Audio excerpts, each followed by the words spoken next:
Совсем недавно этот расшитый золотом софьяновый башмачок касался нетленных мощей святого Спиридона на острове Корфу. Теперь он здесь, в Аланском монастыре.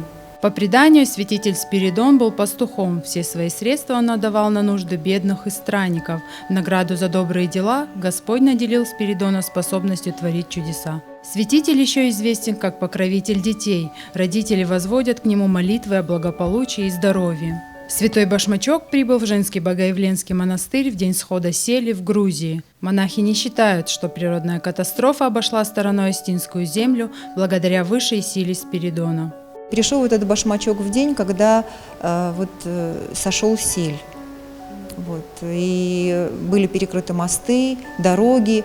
Но как-то машина с башмачком все это благополучно преодолела и прибыла к нам. Многие люди звонили нам и говорили, что они не могут приехать, так как дороги перекрыты.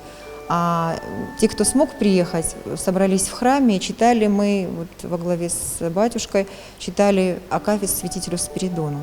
И в этом акафисте неожиданно мы увидели слова, не помнили о них, что святитель Спиридон как-то путешествовал со своим учеником, и путь им преградил бурный поток. И святитель своей молитвой остановил воды, и они прошли в том месте, где только что разлилась река, и поток потом снова заполнил русло. Его нетленные мощи имеют температуру человеческого тела. Они покоятся в Греции, на острове Корфу.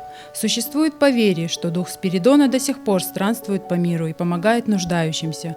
Поэтому и обувь с его мощей постоянно снашивается. Раз в год их переобувают, а эти башмачки передают верующим. Мы приехали посмотреть на это чудо, увидеть своими глазами.